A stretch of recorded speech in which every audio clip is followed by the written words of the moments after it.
Good morning, everyone. This is Leanne, and you're listening to From the Heart. Today, the theme of advocating for yourself when seeking healthcare or standing in your authority in like wherever you show up in life is a theme that's continuing here. So today I have Sara, who was my client about 3 years ago. We had an episode about her birth. It's a popular episode. And today we decided to just pick one topic today, and it's about vitamin K, the injection that we give babies after birth. And then, that we decided to choose vitamin K because we thought it would be one of the simpler topics to discuss. However, both Sara and I dove into wormholes getting some information. And then we're just going to keep it somewhat simple for you guys. We're using vitamin K just as an example. A friend of mine was asking me, I would like to know what is optional and what isn't optional. Like, where can I advocate for my baby and where can I not? Where can't I advocate for the baby? And that was a great question. I see a lot of people, whenever I say you can advocate for yourself, they kind of freeze and shrink. They don't know how. So this is an expander episode because you're seeing Sara in front of me. I was her healthcare provider, seen as the authority, which is garbage. I'm just here as a guide to show you, to talk to you about your options, basically. And I'm here to make sure that to prevent as much, the outcomes that we prefer not to have. And that's a discussion that you're going to have with your healthcare providers before you deliver. And if this is not about birth, you can advocate for yourself in every situation. Sara is just such a great expander because she always sees herself as the authority of her body, her health. She's always making decisions for herself. And then she has her own way of doing it. For her, she likes to gather information. She likes to ask questions. Asking questions is a really great way of advocating for yourself. You can just start with that, super easy. This is a really great add-on to the other episodes where I was speaking about advocating for yourself. So Will, in the last episode, was talking about like the neural awareness that you can bring to yourself, how your body feels, and how can you kind of regulate your nervous system so that you have the best quality relationship with your healthcare provider. And then the episode that I did with Sylvie, which is one of the first episodes, is really talking about the dynamic between healthcare provider and client and what we hope for the client to receive care from us.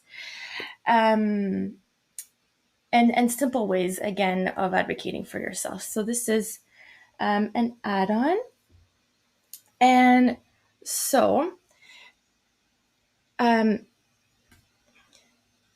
just to go back to what my friend was asking, everything is your choice. The time where it's not, where, clients usually and healthcare providers kind of step in is really in a real emergency. So hopefully those are discussed with you beforehand. If it's a real emergency where it's like a car crash, there won't be so much time talking about it. But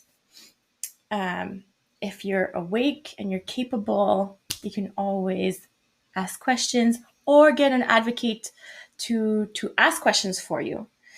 So I do also want to honor and say that not everyone can advocate for themselves, like children and people with serious mental health illness and etc. Okay. But for the person who can, I think that going to see your healthcare provider, learning about your body is a really great way for you to start doing so. And with Will, what we were talking with Will is to do it with your partner. Advocate for yourself with your partner. You can do that in a loving way. And I've had so many clients advocate for themselves in a loving way towards me. We can't, speaking from myself when I'm giving care. I can't always show up perfect. My client's not always going to think that I'm perfect, but how can you get the best from your healthcare provider in the state that they are, in the state that you are in?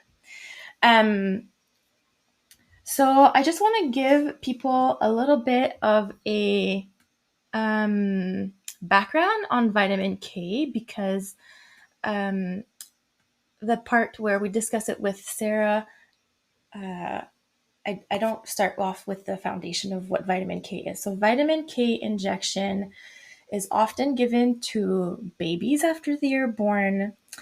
It is not a vaccine, it is an injection.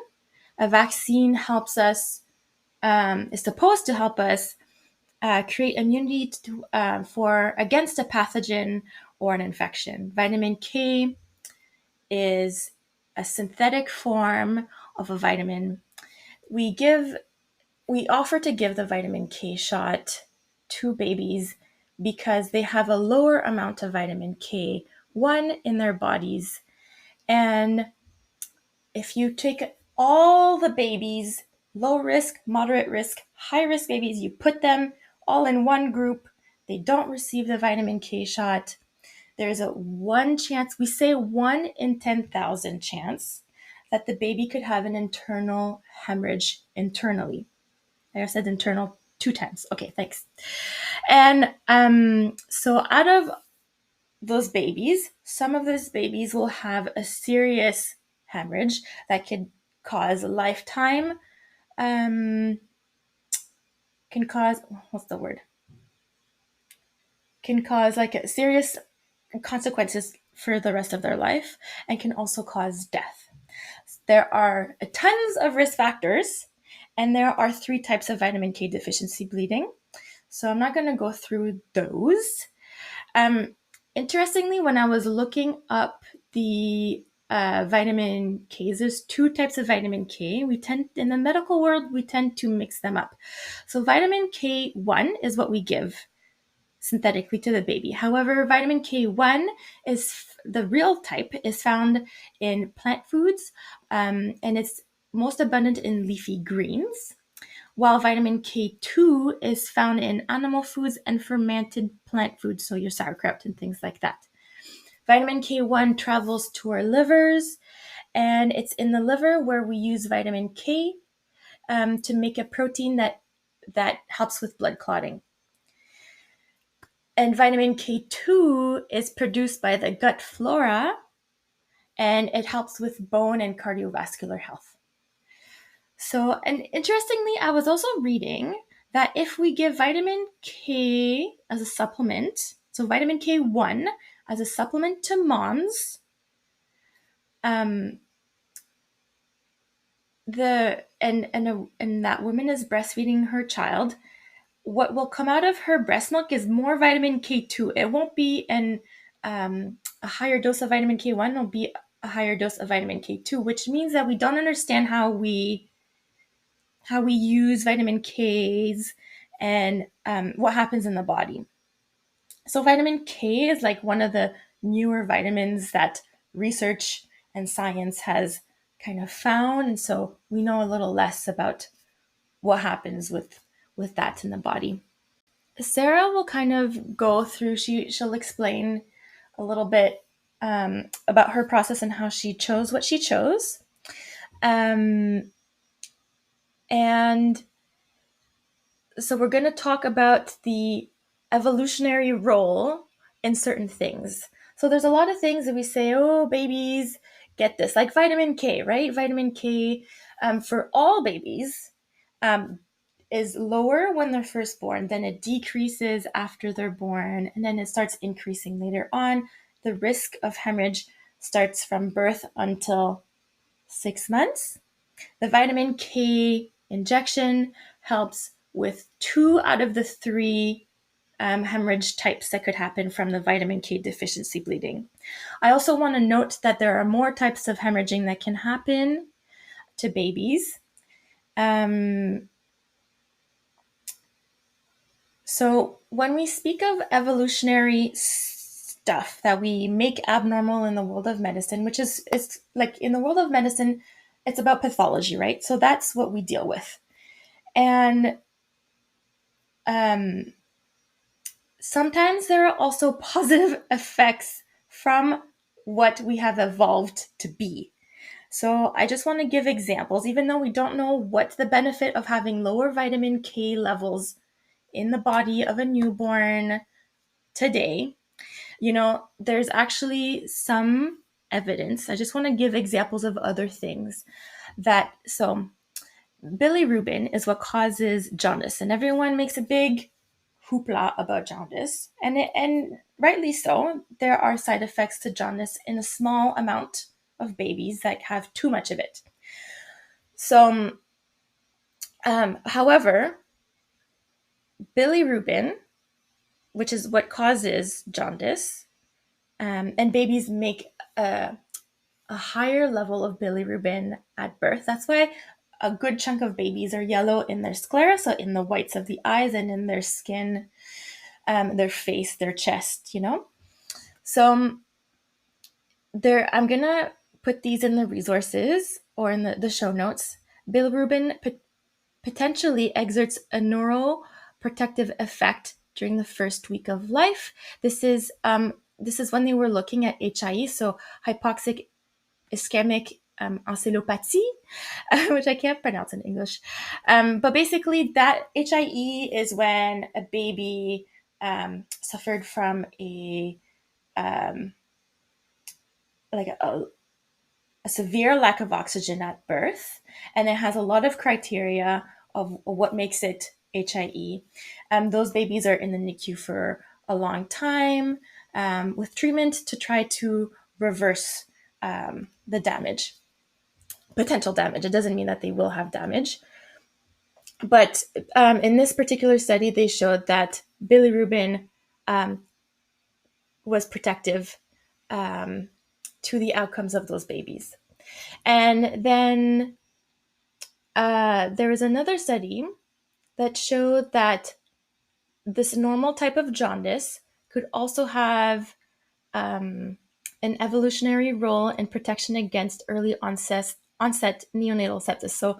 So they were actually looking at GBS, which is a very common bacteria, very normal bacteria in women. And then some babies get exposed to that GBS, and some babies get very sick from it. Okay, and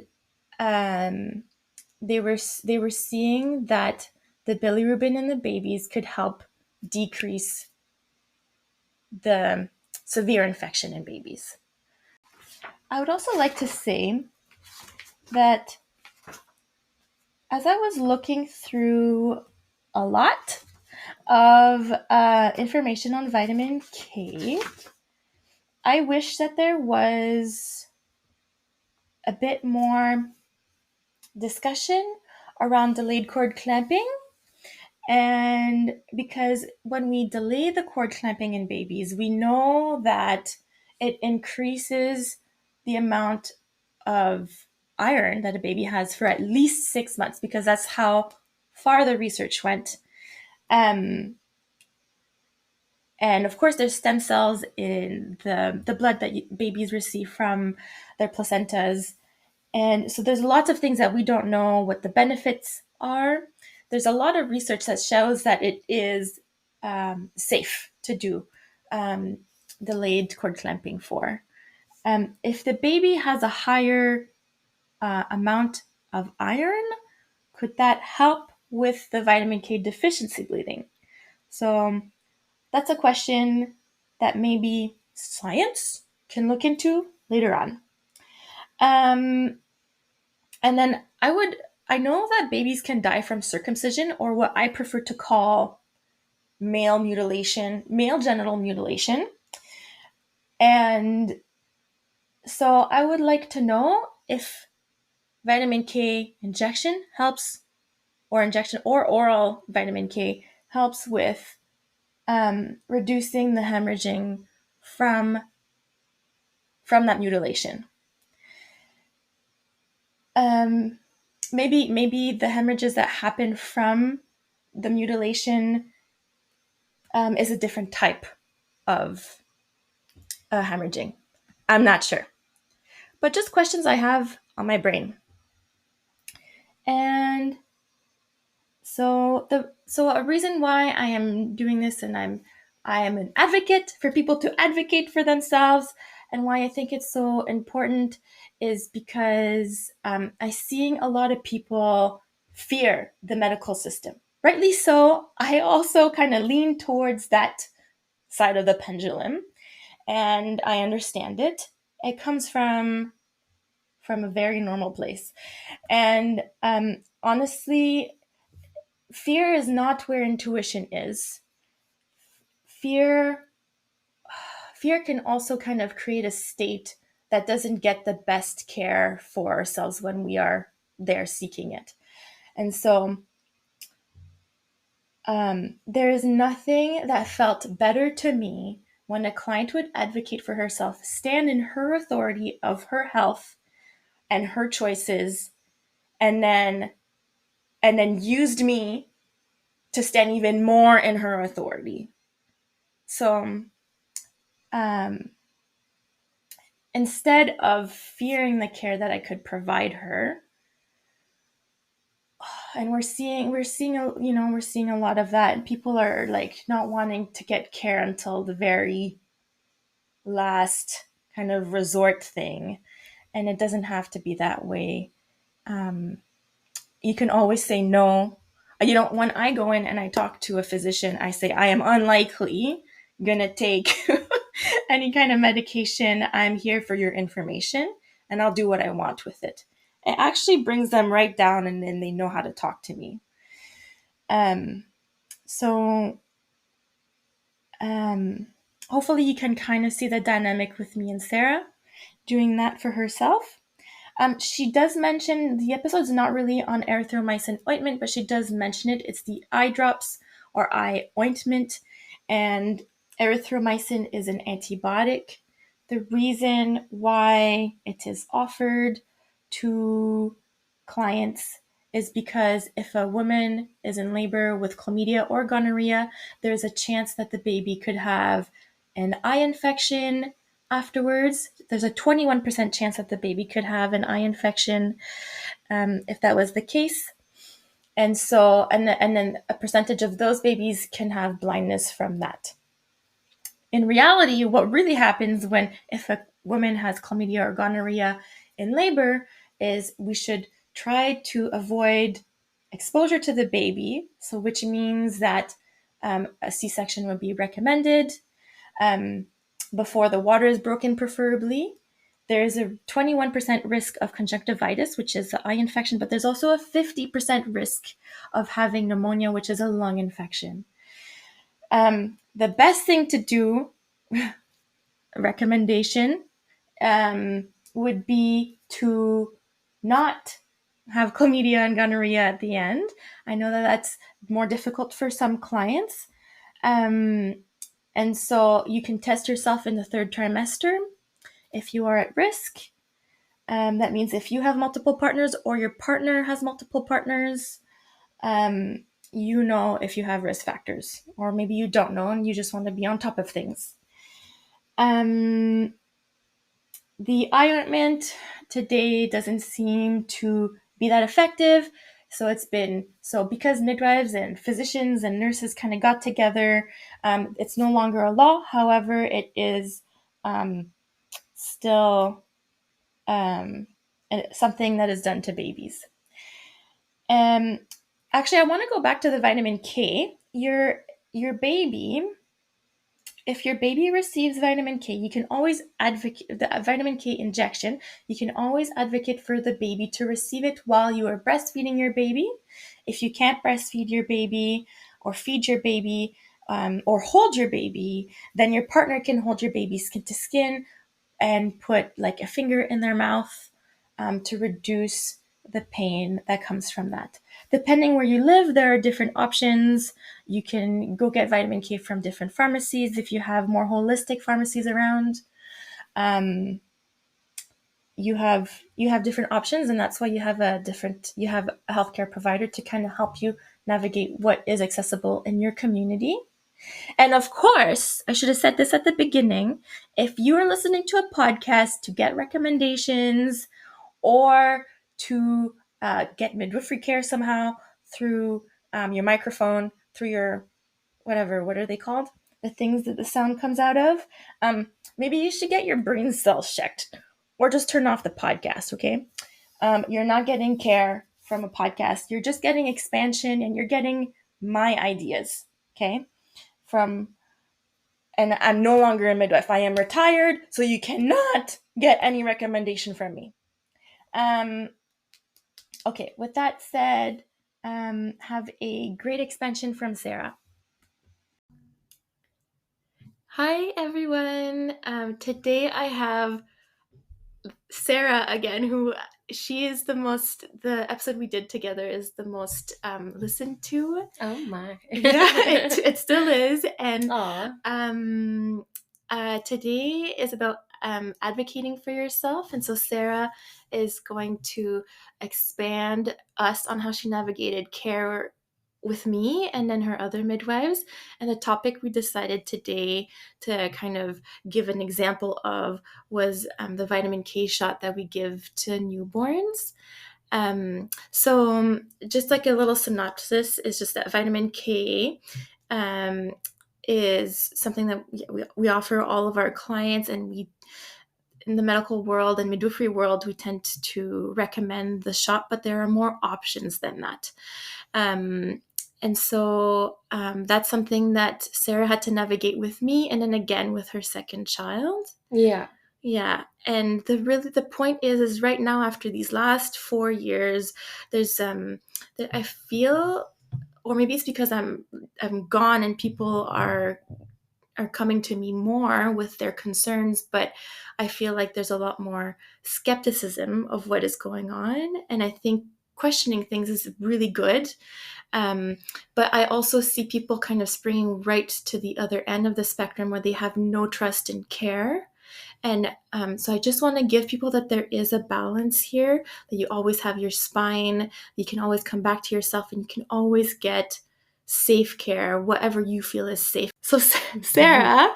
Hey, thank you for having me today again. Yeah. So today, do you want to tell the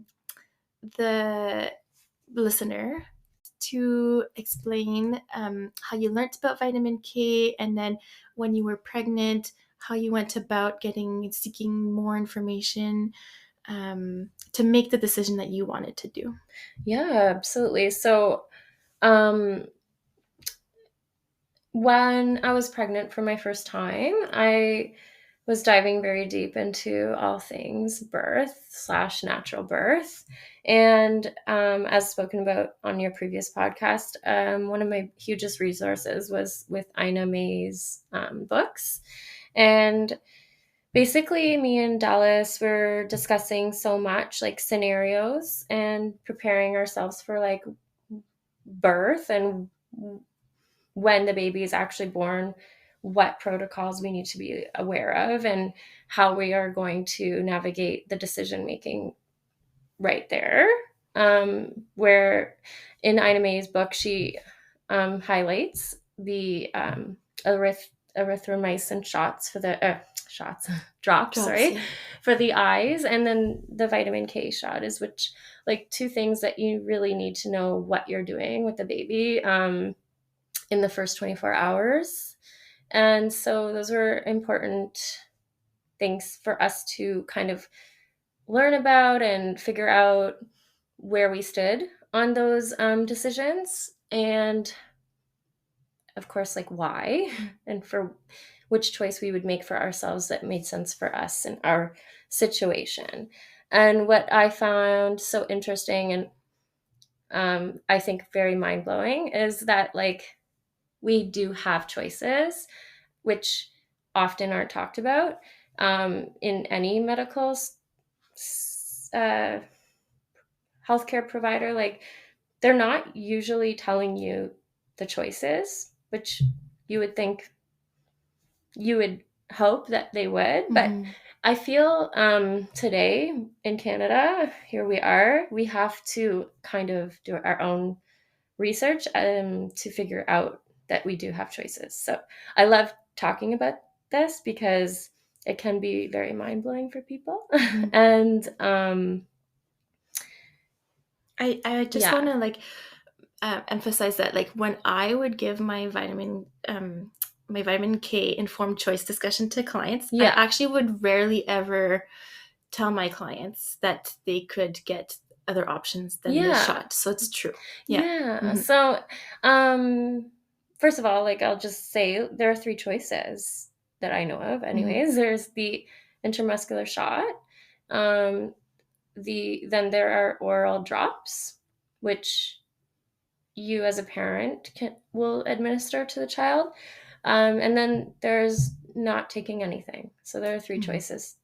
You make what decision you feel is best for you, knowing, the risk factors on either side. Mhm. Um, and when I was first navigating all of the information and figuring out what choice we were going to make, um, I did come to you because I had you caring for us. And I did come to you just to see what your uh, thoughts were on it. Mhm. And I do remember, it was a very like medical answer Mhm. back Mhm. about, this is what we do. And um, it may, let's say for me, it wasn't like the answer I was necessarily looking for. I was kind Mhm. of looking for more of an alternative Mhm. answer because I was researching the alternative methods. So then I again realized like whether it's coming from a midwife or an OB, I believe here in Canada we're getting this very regulated one Yeah. answer Yeah. with vitamin K. Yeah.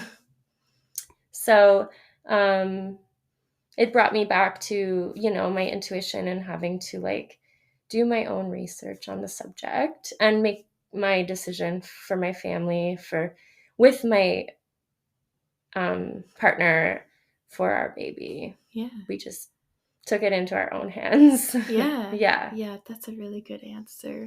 We're very like um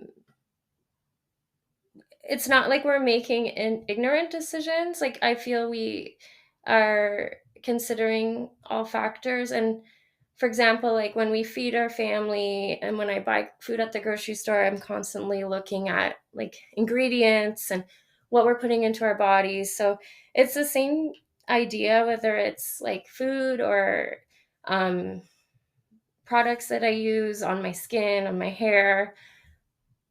It's like if you were going to inject something into my child, like I am looking at every single ingredient and I want to know what is in there and what are these risk factors that potentially can be harming my kid. And that's why I am making these decisions the way I am. Yeah. Hmm. I'm the same. Yeah. Yeah. And then I feel like there's people are blindly trusting, like, a doctor will come, okay, you need to do this, and they're just agreeing without putting the thought into it, Yeah. which can be in my opinion very scary. Yeah. I was actually asking my friends who didn't have midwives if they knew that their child was given vitamin K, and some of them didn't know. Yeah, many of Mhm. my friends, when I have posted a few things about vitamin K on my Instagram, and I've had friends and people I don't even know ask me, what is that? And some of these people have kids and they're like, they didn't know that happened to their child. So that Mhm. to me, there's a disconnect there. Like Mhm. it's sad Mhm. because, if you literally don't know that your child just got a shot, there's something wrong. Right. Yeah. And birth is such a vulnerable time in someone's life where if she doesn't know, um, she doesn't have the capability of like standing up for herself or for her baby, For you know? sure. It can Yeah. be very vulnerable time. And Mhm. um, it also brings me to a point where like often people feel uncomfortable when it comes to like having discussions with healthcare providers. Yeah, they feel scared They because feel of the scared. authority. There's like this, it's almost like an authoritative figure that you don't want to like go against. But what I've learned in my life is you just have to stand your ground, be assertive, and don't ever feel bullied or coerced to make a decision, especially when it comes to the health of your child. And like, these are people essentially that we are hiring for help. So if even if you're not paying out of pocket, your taxes are paying for our care, and we are getting paid to care for you. Exactly. Yeah. So they are serving us, and if you have somebody who's challenging you and your viewpoint on something regarding your healthcare, I mean, just take it as an opportunity to like grow as a person and have that uncomfortable discussion. And again, like, don't just bow down and say okay because they're telling you this is safe, this is fine. Like, I've seen an OB say, it's just vitamin, it's just a vitamin. And I'm like, actually, it's not just a vitamin. There's many other things in that shot. There's stabilizers and preservatives that it's not just a vitamin that you're injecting. Right. Yeah. Do you read the list of the supplements that you get? What's on there? Yeah, me too. I read everything. Yeah. Yeah. So I also would love to just highlight that the vitamin K shot for intramuscular use has a black box warning that isn't talked about either. And you would think that, you know, somebody is telling me it's just a vitamin, you know, they should have the responsibility to also explain that there is a black box warning. And I think many women, mothers, if they knew there's a black box warning, may think twice or maybe opt for another choice. Or ask more questions. Yeah. So that's the other very interesting thing. Yeah. When after the birth, because you have a clearer memory than I do, because I go to so many births. What happened when you told me you didn't want vitamin K? So how did you navigate me? And maybe it was Dallas who had to navigate that because you had just delivered. Do you remember what happened? I can tell you what I should have done. So okay. So I believe what we just explained to you prior to the birth. Okay, prior to the birth. Yeah. That but I think is also, I'd like to add that we're very thorough. So we're very like, we know we usually prepare ourselves for, you know, best case scenario / or worst case scenario, and we know what we're doing. So I believe we are very organized, and I think I explained to you, we're not doing the eye drops and we're not doing the shot. I'm pretty sure it was prior, but we may have also mentioned it at the birth just to be very clear. Yeah. That's because that's the time where we're supposed to give it. So that's the last time where you'll tell me what you want. Yeah. And then I would have gotten you guys to sign. I would have re-explained the risks and the benefits, and then I would have gotten one of you or both of you to sign a piece of paper. Okay. Yeah. I don't remember signing the paper, to be honest, but like it makes sense to me. Yeah. I remember signing it this time with Satan, my second baby, because he's less than a year old. Yeah, so exactly. Yeah. Sorry, he's only 9 months now. So yeah. Is there anything else you'd like to tell the listener about advocating for yourself or vitamin K or the eye drop? I actually want to say something because you said it before we turned on the button to record, is you were telling me that if you would have had a risk factor that would have shown up after your baby was born or for birth, then you would have Yeah, I given. was actually just gonna Mhm. maybe touch on um, intuitively. So another way that I believe I've heard a lot of healthcare providers kind of explain vitamin K is that they market it as like all babies are born with a deficiency in vitamin K. And right Mhm. there, I like kind of dissected that when I was doing my research. I'm like, okay, first of all, I don't believe that all babies are born with a deficiency. I believe that is like a funny way of like they're describing it so that you're going to be like, oh, okay, we need it. It's like we need this shot because he's deficient. Mhm. Well, I don't believe intuitively that all babies have a deficiency. I don't think that nature made this huge mistake. Yeah. I really don't believe that. Yeah. I believe there's got to be a reason. Whether science knows the reason why or not. Yeah. Exactly, that Mhm. why Mother Nature has um, allowed all babies to not have this vitamin K, and that it is later produced, usually by like 8 days, it's starting to produce in their body. And I truly don't believe that, um,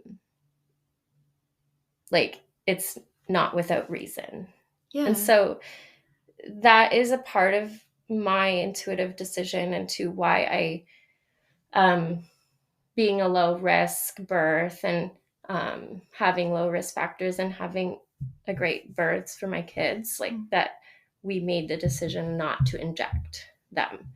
For example, I think I did mention to you that like if I had a very traumatic vacuum extracted birth and was a trauma to the head of my child, then perhaps I would have made the decision to give them a vitamin K shot. Mhm. But you have to make what I would love to stress to all women, and especially women preparing to make these decisions, is that make them factoring your specific situation, what is happening like with you and your child. And sometimes even like you have an idea and the way things are going to go, but like maybe you need to reassess along the way sometimes too. So, Yeah. yeah, Yeah. just having the awareness to um, think these decisions through without just being told what to do is my biggest advice for women. Mhm. Well, and men. Mhm. Yeah. Yeah. I think that the way that you navigate the healthcare system, including my care, is very for you, and you're very certain, and it's actually really easy. For someone who comes from like we have all this liability insurance, like scary stuff in the back of our heads. That's where Mm-hmm. we come from. And then to come to a client who is making decisions for herself, the way that you do is actually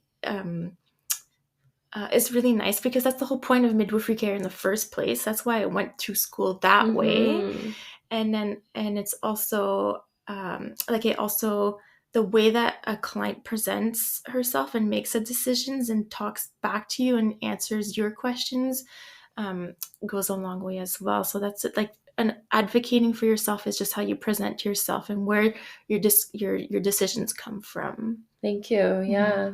I think it is so important. And I mean, now I have a daughter and I'm Mhm. constantly thinking about, like, oh, I wonder what she's going to do when she's uh, becoming a mother. And I'm like Yeah. constantly thinking, I hope that she is just as interested in this subject as I am, because I would love to see her just like thrive and flourish in that like experience, because I Mhm. do think it can be so exciting and um just you can kind of paint the picture on your birth the way that you want it to be.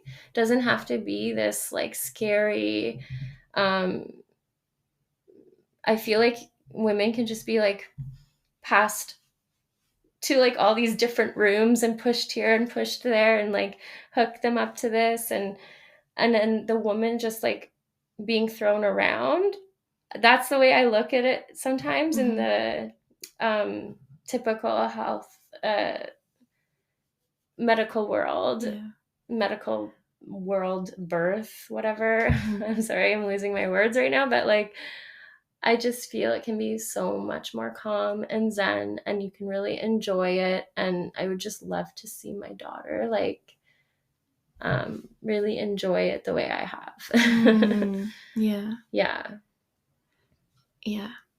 And I mean, I just remember when I did my second birth at home, and you also came after we gave birth to Saint, and like Gigi just woke up maybe an hour after he was there, and the fact like I hope like she'll have this memory of she like woke up to her brother there, and we were all in bed together, and she saw it just as like this very calm space that I hope that is kind of imprinted in her brain that like this is birth, it's not scary. I do find that my clients' moms' idea of birth would pass down to like my client that I would have. So already there, you're already doing something for Gigi. And then just also like thinking about what my mom did for me, she would advocate for herself. She was a nurse, but she knew how to advocate for herself in the healthcare system, and sometimes asking for help and saying this is what the problem is, I want this. Exactly. And then sometimes it's saying no, I'm not going to do this thing. And because of that, I became like I was 18 years old telling a dentist like I'm not going to do this. That's amazing. And my mother was also a nurse, so and like the same thing, I grew up watching her almost just like go to appointments and be like I need this or I need that. And so using the system the way you need to. I feel Canada, it's very sad like that the system is a bit broken, and I think everyone realizes that at this point. But I think we need to figure out as for ourselves how we can use it, how we can navigate it, and there's a time and a place, and we just need to like be assertive enough to just stand your ground when you need to say no to something. We only have one body, and health is wealth. Money won't be able to buy you health. 100%. And like I for sure want my kids to know this. Like that is what I'm trying to set my example is for them. It's for them to also later pave their own way. Make their own decisions. I'm trying to make, decisions for them now, but later they're going to make their own. You're paving a really good way for them. Thank you. It's definitely the greatest joy I've ever had in my life is to just, bask in this mom era. And see them grow and watch them grow. Super. Well, thank you. Thank you. Thank you so much for listening. One thought that I wanted to add was just that some people are really afraid of signing a piece of paper with your physician or your midwife or whoever. And I just want to say that even if we give you a recommendation sometimes, because there are risks to everything, right? It's your choice if you want to know these risks or not. But basically, even if we recommend a C-section, you still have to sign a piece of paper to get the C-section. So, you know what I mean? So you don't have to fear, signing a piece of paper, asking questions, saying no, saying, I want to think about it. So that's, so the other thing that's on my mind is if we can't advocate for our own health and our own body, how are we going to advocate for declining democracy?